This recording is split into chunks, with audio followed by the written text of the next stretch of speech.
The refugee vessel was never supposed to find the system. Its navigation matrix had fractured during the sixth jump. Its fuel reserves had fallen below critical. Its crew had stopped hoping for sanctuary and started hoping only for a place to die that wasn't cold vacuum. The ship dropped out of FTL on the edge of an undistinguished yellow star. Nothing special. No trade routes. No marked colonies. No reason to be here except that gravity had caught them and would not let go. Hull breaches in 4 places. Life support failing. Engines dead. The captain ordered blind descent toward the nearest atmospheric world. No time for scans. No time for protocols. Only atmosphere. The vessel entered over an ocean. Burning. Breaking.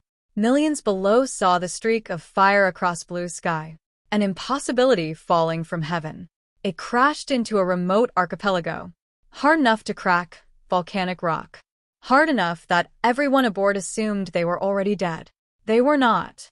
Barely. The first locals arrived within 37 minutes. Aerial vehicles. Ground transport.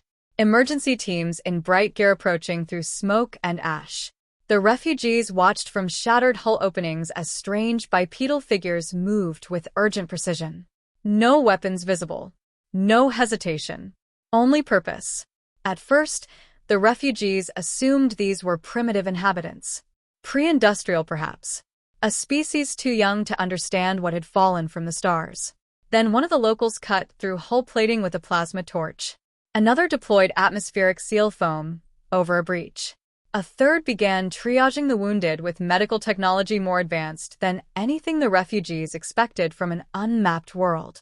The refugee captain, a weathered being named Soros Vaughn, realized something then. They had crashed onto a developed world. A hidden one. That should have been impossible. No galactic chart showed civilization in this system. No trade network listed an inhabited species here. And yet the locals were real. Their technology was real. Their urgency was real. The survivors were transported to secure facilities. Their ship was quarantined. Governments across this unknown planet entered emergency sessions before dawn. Humanity, the refugees would learn the word later, had not expected first contact to arrive in pieces. The first official communication took 14 hours. Translation software. Shared mathematics. Basic symbolic exchange. Captain Soros Vaughn explained who they were. What remained of them. Their home world was ash. Their colonies had fallen. Their fleet had shattered. They had been running for 11 months. The species hunting them called themselves the Vorn Collective, a regional power with a long history of forced absorption and cultural erasure. The refugees had escaped only because the collective believed them already dead. That changed when long-range trackers re-established contact with the damaged refugee beacon. The Vorn learned where the ship had fallen. They sent a message. It arrived 72 hours after the crash. Addressed to the planetary government. Formal.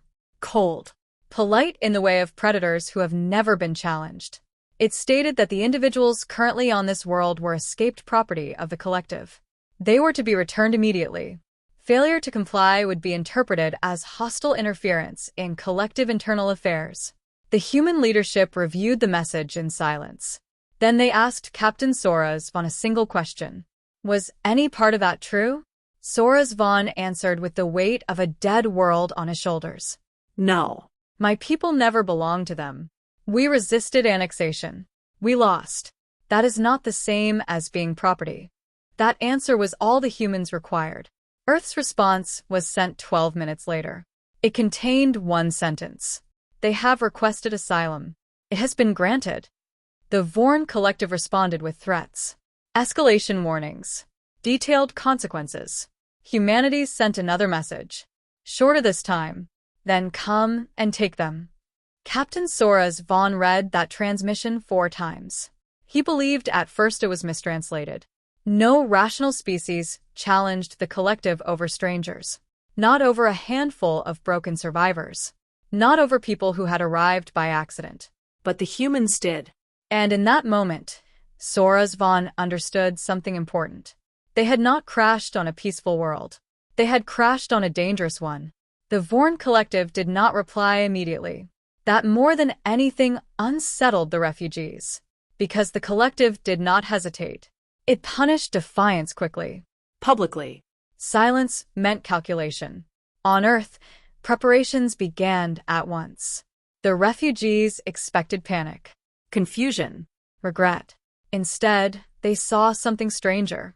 The humans became organized. The transformation happened with terrifying speed.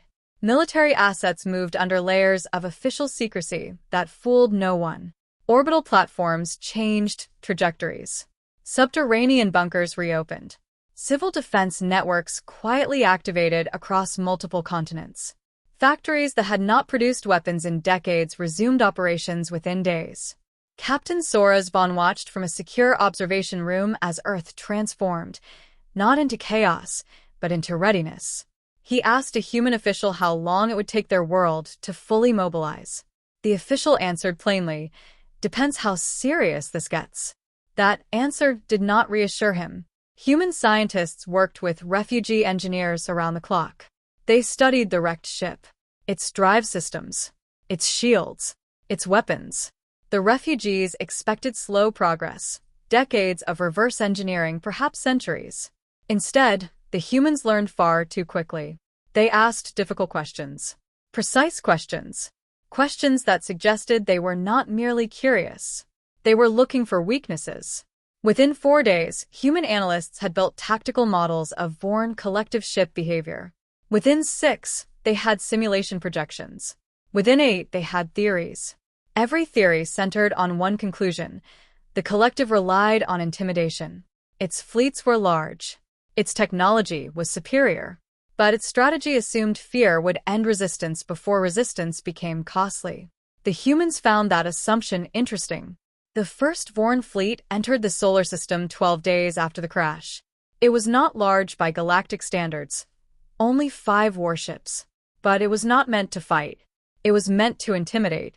Its commander transmitted a final demand: return the refugees, stand down all military assets, submit to orbital inspection. Earth answered with silence for 28 seconds, then transmitted a reply. One word: No. The Vorn commander ordered his fleet forward. That was when every human satellite in orbit changed course. The refugees had assumed they were communications infrastructure, weather systems, navigation platforms. They were not. Panels split open. Weapon housings emerged. Drive signatures flared to life. Earth orbit became armed in less than a minute. The Vorn fleet stopped briefly, then continued forward. The commander had made a common mistake. He believed hidden weapons were the same as dangerous weapons. He assumed a young species could not threaten a mature empire. That assumption lasted until the first human strike. It did not come from orbit. It came from behind them. 3 human ships dropped from stealth position beyond lunar shadow. Not large, not impressive. They fired once each. The Vorn rear escort ship lost engines instantly. Its power core collapsed before shields could fully react. The rest of the fleet turned. That was the second strike. Orbital defense platforms fired in synchronized sequence. Not at the lead ships, at the formation itself. Targeting vectors forced evasive maneuvers. Formation integrity broke. Command spacing collapsed. The human ships behind them disappeared again. The Vorn commander attempted to regroup. That was when mines activated. They had not been detected earlier because they had not existed earlier. Human deployment drones had seeded them during the opening exchange. 2 more Vorn ships lost maneuvering control. The battle lasted 17 minutes. When it ended, 2 Vorn ships were destroyed. 2 were disabled. 1 fled. Earth had won its first interstellar battle. The refugees did not celebrate. They stared in disbelief. Because the Vorn collective did not lose small engagements. Not to new species. Not to isolated worlds. Certainly not to a civilization that had only learned the galaxy existed less than 2 weeks earlier. Captain Soros Von asked the human admiral one question after the battle. "How did you prepare so quickly?" The admiral thought for a moment, then answered with unsettling honesty. "We've been preparing for someone to come. For a very long time." The Vorn retreat ship carried news home. And with it, something far more dangerous than defeat: uncertainty. because now the collective had a problem. If it walked away, its authority weakened. If it escalated, it risked turning a small embarrassment into open war. It chose escalation. Long-range surveillance detected fleet massing at Vorn border space. Not 5 ships. Not 10. Dozens. Captain Soras Vaughn saw the reports and felt the same cold certainty he had felt when his own world fell. He went before the human leadership personally. "There is still time," he told them. "Return us. Save your people." The room was silent. Then the senior human representative answered. "You asked for refuge." Soras Vaughn lowered his head. "My people have brought war to your world. By mistake." The human replied without hesitation. "No." He looked directly at the refugee captain. "They brought it here. There's a difference." In that moment, Soras Vaughn understood fully. Humanity had made its decision. And once humans made that kind of decision, they did not reverse it. They did not compromise it. They defended it. No matter the cost. The invasion fleet arrived 31 days later. It entered the outer system in waves. Ship after ship after ship. By the time long-range tracking completed its count, the number stood at 41 warships. Captain Soras Vaughn went silent when he saw it. That was not a punitive force. That was extermination. The collective had made its decision. Earth would not be punished. It would be erased. Global alerts sounded across every human city. Civilian shelters opened. Orbital traffic halted. And yet, there was no panic. The refugees expected terror. Instead, they saw discipline. Human civilians filed calmly into underground transit systems. Military convoys moved with practiced efficiency. Emergency broadcasts carried instructions and measured voices. It looked less like a world facing extinction and more like a world executing a drill. Captain Soras Vaughn asked a human officer if this had been rehearsed. The officer answered simply, "For generations." That answer stayed with him, because it meant the humans had expected this. Not the Vorn specifically, but someone. Someday. They had always assumed the stars might bring danger, and they had prepared accordingly. The Vorn fleet advanced in textbook formation. Heavy ships centered. Carrier elements behind. Screening destroyers wide. Confident. Ordered. The humans did not rush to meet them. That was the first surprise. Earth's main defense fleet remained close to orbit, holding position. The Vorn commander interpreted this as fear. He pushed faster. That was exactly what the humans wanted. As the Vorn entered the asteroid belt, thousands of dormant mining drones activated. At first, the collective ignored them. Civilian equipment posed no threat. Then the drones accelerated. Not toward ships. Toward asteroids. Charges detonated across the belt in controlled sequence. Entire fields of rock shifted at once. The Vorn formation broke to avoid collision. That was when hidden missile platforms fired from within the debris. Not enough to destroy the fleet. That was never the goal. Only enough to force more movement. More corrections. More broken formation. The Vorn emerged from the belt. Disordered, not crippled, but no longer clean. Then human long-range artillery opened fire from Mars orbit. The refugees had not known Mars was armed. Most humans apparently had not either. Mass drivers buried beneath the planet's crust launched tungsten slugs at fractions of light speed. The Vorn lost 2 ships before it understood where the fire was coming from. The collective changed course again. Another adjustment. Another delay. Captain Soras Vaughn finally understood. The humans were not defending Earth. Not yet. They were shaping the approach.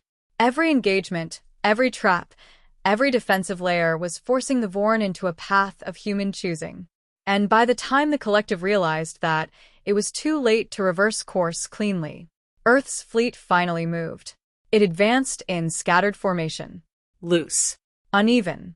The refugee officers watching the tactical display were confused again. The humans refused standard doctrine. The Vorn commander saw the formation and smiled. He believed he was facing panic. Amateurs. He ordered direct engagement. The 2 fleets collided near lunar orbit. The battle was immediate and violent. Human ships moved unpredictably, breaking vectors, changing speed constantly. Vorn targeting systems struggled. Not because the humans were faster. They were not. But because they refused to move logically. They broke every pattern. One human cruiser drove directly into the center of the Vorn line. A suicidal maneuver. The collective ships concentrated fire. Then the cruiser detonated. Not from destruction, from design. Its entire reactor core had been rigged as a directional blast charge. 3 Vorn ships vanished in the explosion. 2 more lost shields. Captain Soras Vaughn stared in horror. The humans had built a ship to be used as bait, and then sacrificed it willingly. That was when fear entered the Vorn command channels. Because rational enemies preserved assets. Rational enemies valued ships, valued formations, valued survival. Humans valued victory more. The Vorn line faltered. Only for seconds. But humans did not need more than seconds. They hit the weak points instantly. Fast. The battle turned. For the first time in its expansion history, the Vorn Collective began to lose a major fleet battle. But even wounded, the Collective still had numbers. Still had mass. And humanity's greatest gamble had not yet been revealed. The Vorn fleet still outnumbered the humans, even after the losses, even after the traps. The Vorn commander reorganized what remained. He abandoned elegant doctrine, abandoned precision. He ordered brute advance. Every surviving ship was to push directly toward Earth. Ignore losses, ignore harassment, close range, and overwhelm by force. The human fleet fell back steadily, deliberately. To the Vorn commander, it looked like retreat. To the humans, it was timing. Captain Soras Vaughn stood in Earth's orbital command center, watching tactical projections update every second. He saw human officers moving with strange calm. No shouting, no panic, only controlled focus. He asked the nearest admiral if they were losing. The admiral answered without looking away from the display. Not yet. Then the Vorn crossed the line. A point in space with no visible marker. No structure. No ships. Nothing at all. And then Earth's moon changed. Massive sections of its surface split apart. Entire hidden weapon batteries rose from beneath lunar regolith. Rail cannons. Missile silos. Directed energy arrays. The moon itself had been turned into a fortress. The first volley lit space white. The Vorn front line disappeared under concentrated fire so dense that sensors briefly failed to track individual impacts. 3 ships were destroyed instantly. 5 more crippled. The Vorn commander froze for one fatal moment. He had not believed any species would militarize its own moon. The humans had. Because humans had looked at every object in their home system and imagined how to weaponize it. The collective attempted full retreat. That was when the second trap activated. The human ships that had been retreating turned simultaneously. Fresh reserve squadrons emerged from Earth's far side. Orbital platforms fired from behind. Lunar batteries continued pounding from the flank. The Vorn fleet was surrounded. The battle became slaughter. But even in collapse, the collective was dangerous. A damaged heavy cruiser broke formation, its engines overloaded, its trajectory locked directly toward Earth. Captain Soras Vaughn understood immediately. The ship was trying to crash into the planet. Even dead, it could still kill millions. Human interceptors engaged. They failed to stop it. Orbital guns fired. Too slow. The cruiser kept coming. Burning. Broken. Still descending. Then one human ship turned. A destroyer. Already crippled in the fighting. Its hull torn open. Its engines failing. Instead of retreating, it accelerated straight toward the falling Vorn cruiser. Captain Soras Vaughn watched in silence as the small human vessel transmitted one final signal. Not to command. Not to the fleet. To Earth itself. A simple message. See you, Starside. Then it struck. The collision shattered both ships high above the atmosphere. Debris burned harmlessly across the sky like artificial meteors. Billions on Earth looked up that night and watched strangers die to protect them. The Vorn collective surrendered 3 hours later. Not because every ship was destroyed. Not because none remained capable of fighting. But because their commanders no longer believed victory was possible. They had come expecting primitives. They had found something else. A species that weaponized patience. A species that prepared for nightmares before they arrived. A species willing to burn its own ships, its own blood, its own sky, before surrendering those under its protection. The war ended there, but its consequences did not. Across known space, the story spread. A refugee ship had fallen onto an uncontacted world by mistake. That world had been asked politely to surrender the survivors. It had refused, and when threatened, it had gone to war with an empire. Not for territory, not for resources, not for revenge, for refugees, for strangers, for people who were not theirs until they asked for help. The Vorn collective surrender was unconditional. 41 warships had entered the Sol system. Fewer than 12 limped home. The political fallout was immediate.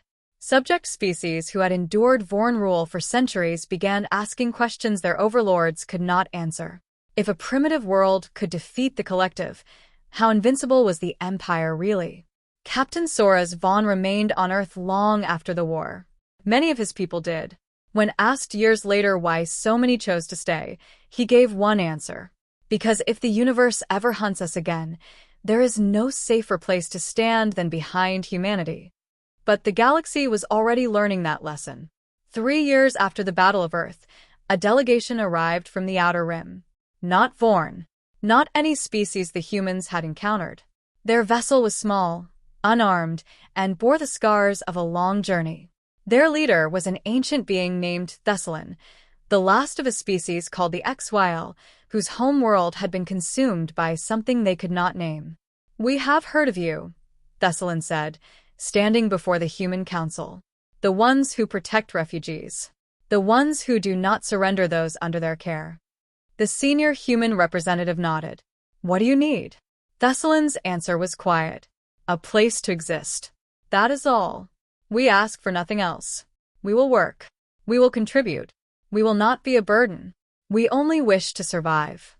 The council deliberated for 23 minutes. Then they gave their answer. "You are welcome here." Thessalon wept. Her species had not wept in generations. The Vorn collective sent a protest. Diplomatic this time, not military. They claimed that offering refuge to fleeing populations destabilized regional order, that it encouraged rebellion, that it undermined the collective's legitimate authority over its territories. Humanity's response was transmitted live across every diplomatic channel. Then stop giving them reasons to flee. That message was broadcast in 47 languages, translated into 100 more by listeners who recorded and spread it through networks the Vorn could not control. Within a standard galactic year, refugee ships began changing course toward human space. Not dozens, Hundreds. Earth had not sought this role.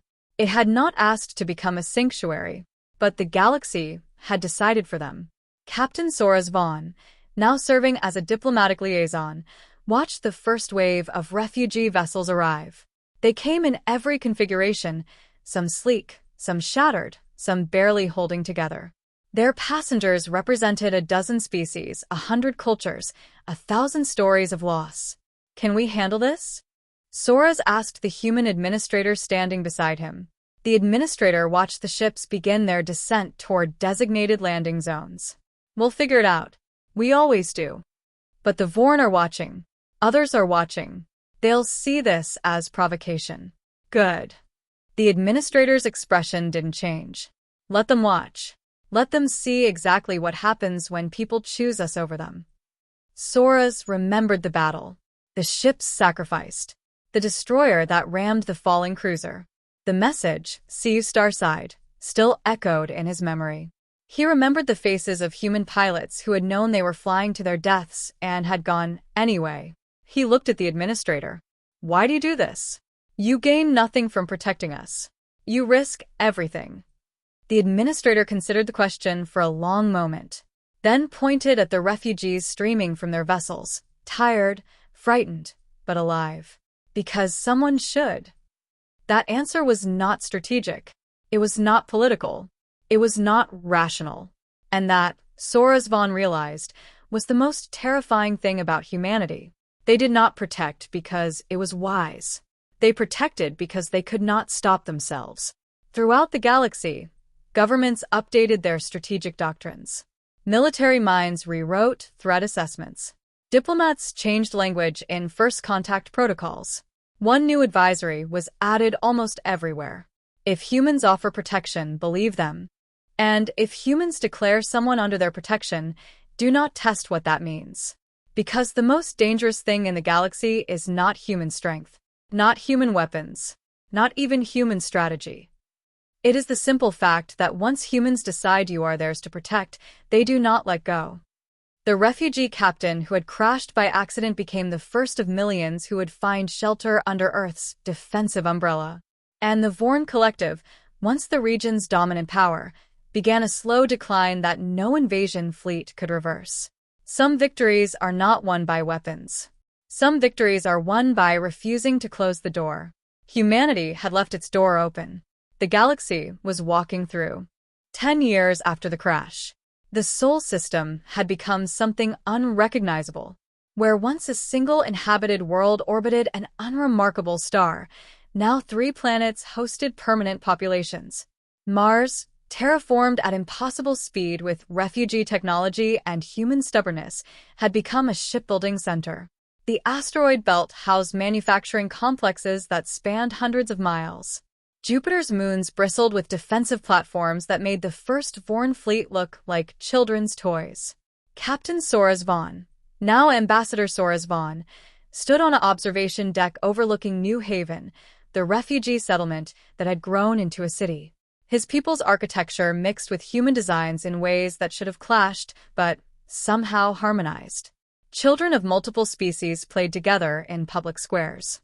Markets sold goods from a dozen worlds. Schools taught languages that had never been spoken in this system before.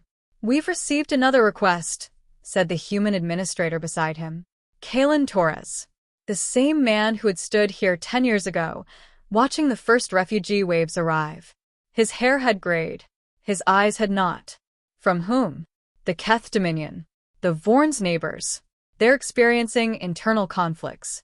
Population displacements. They're asking if we have room. Soras exhaled slowly. How many? Estimates range from 5 to 8 million. Depends on how bad things get. That's more than all previous waves combined. Kalen nodded. It is. Can we handle it?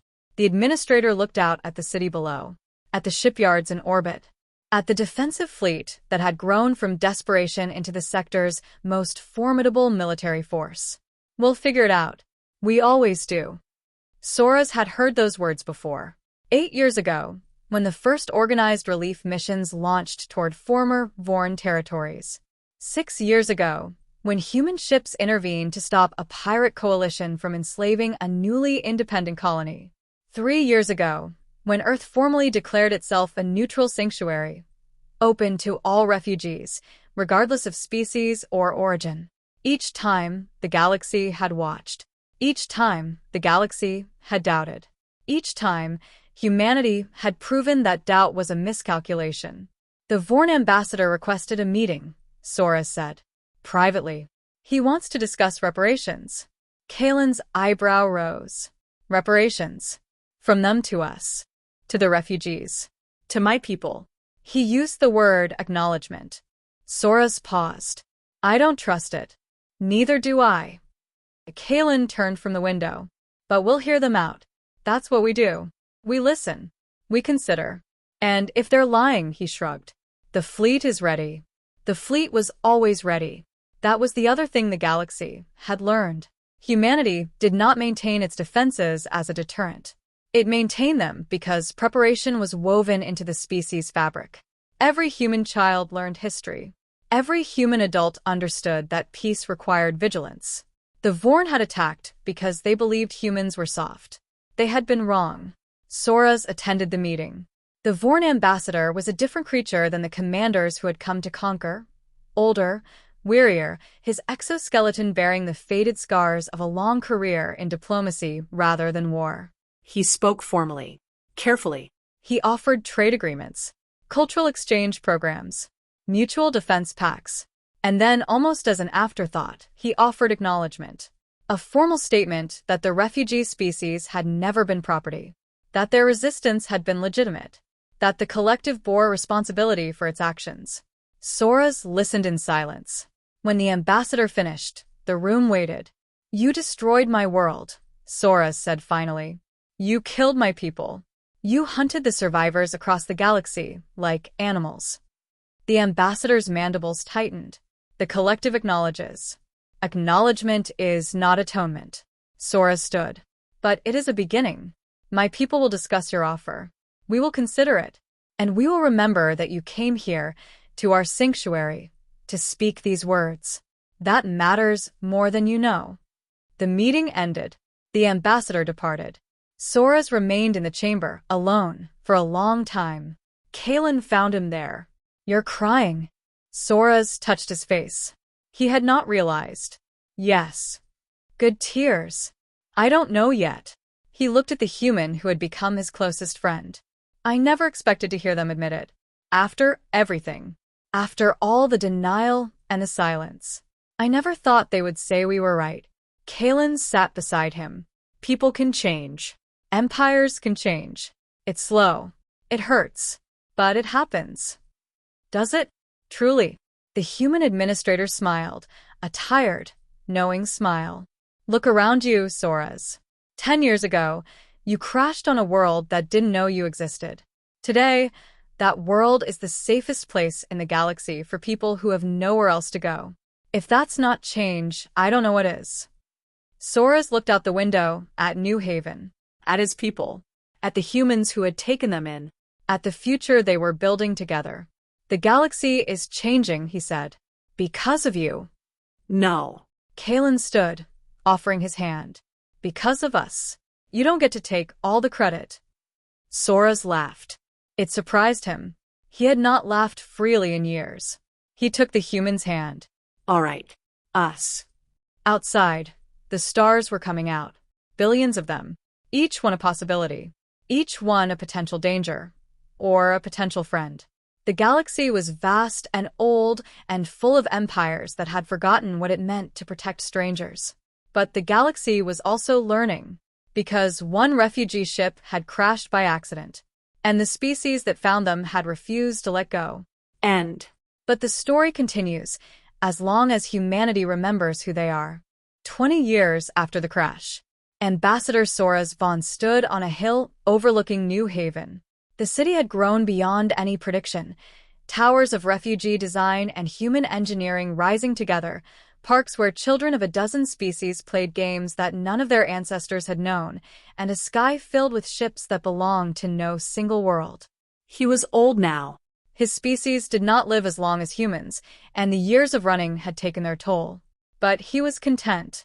That was a word he had not understood before Earth.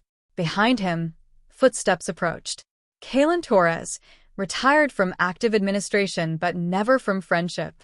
The human walked more slowly now, his knees complaining about decades of service, but his eyes remained sharp. "They're naming the new school after you," Kalen said. "Breaking ground tomorrow. Thought you should know." Soras shook his head. "I don't deserve a school. You survived. You led. You never gave up on your people." Kalen shrugged. "That's more than most." Below them, a ceremony was taking place. The Vorn Collective's ambassador, a different one now, younger, less burdened by the past, was formally returning artifacts looted from Soras's home world. Relics that had been taken during the invasion. Objects that had been presumed lost forever. Representatives from 15 species watched. News drones broadcast the event across a dozen star systems. The galaxy was paying attention. "How do you feel?" Kalen asked. Soras considered the question. "Strange. I spent so many years hating them. Now I watch them return my grandmother's ceremonial beads and I feel tired. Not angry, just tired. That's called healing." "Is it?" Kalen nodded. "It hurts less. Not because you forgot. Because you built something better than revenge." Soras watched as the Vorn ambassador placed the artifacts into the hands of a young refugee, a child born on Earth, who had never known the old world, who spoke human languages with a human accent and dreamed human dreams. That child would carry the beads to the new museum, would tell the story to visitors. would ensure that the past was not forgotten. But that child would also grow up in a system where ancient enemies returned relics instead of warships, where former slaves and former oppressors stood in the same room and spoke without violence, where the impossible had become ordinary. The other colonies are asking for protection, Soros said. 3 new refugee groups arrived last month. The Council is considering formal alliance proposals from 5 systems. And I think we're no longer a sanctuary. We're a nation. Soros turned to face his friend. When did that happen? Kalen smiled. Somewhere between the firstborn surrender and the 5th refugee wave. Somewhere between we'll figure it out and we figured it out. He clapped Soros on the shoulder. You helped build this. Don't act surprised. I am surprised. Every day. Soros looked back at the ceremony below. The child with the ceremonial beads was now speaking to the crowd. Her voice carried up the hill, clear and confident. She spoke of remembrance, of resilience, of the world that had taken her parents in when no one else would. She ended with words that Soros had taught her, words that had become the unofficial motto of New Haven. The universe is vast and cold and full of things that want to hurt you, but humanity is warm, and they will not let go. The crowd applauded. The Vorn ambassador stood stiffly, but he did not leave. He listened. Perhaps he learned. Perhaps not. But he listened. Kalen cleared his throat. I have something for you. Retirement gift. He handed Soros a small data crystal. From the Council. Official records. Soros activated the crystal. A holographic display flickered to life, showing a document. He read it once. Then again. See citizenship, he whispered. They're granting me citizenship. You've been here 20 years. You've served on every diplomatic mission. You've raised children who consider Earth their home. Kalen's voice softened. You are home, Soros. Have been for a long time. This just makes it official. Soros felt tears on his cheeks. He did not wipe them away. Below, the ceremony ended. The crowd dispersed. Children ran through the grass, chasing each other, laughing in languages that had never existed before this world brought them together. I used to dream about going back, Soros said quietly, to my old world, to what was lost. And now I dream about here. He looked at Kalen. Is that betrayal? The old human shook his head. That's survival. That's choosing life over memory. That's exactly what your people fought for. They stood together in silence as the twin sons of Earth. Only one son, really, but the refugee children had named the moon after their lost home, began to set. The sky turned orange and purple and gold.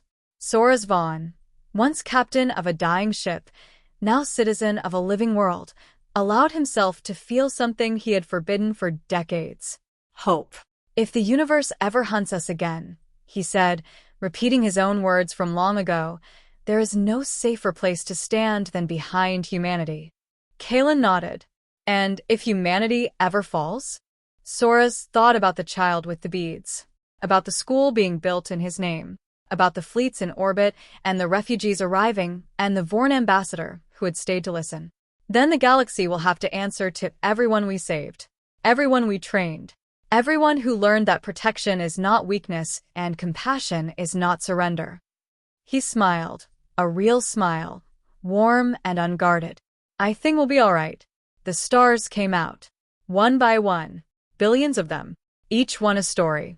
Each one a possibility. And on a hill overlooking a city that should never have existed, 2 old friends watched the darkness fall and felt no fear. Because they had learned what the galaxy was still learning. Some doors, once opened, cannot be closed. And some species, once they decide you are theirs, will never let you go. Final log. Ambassador Soros Vaughn. Citizen of Earth. Grateful. Home.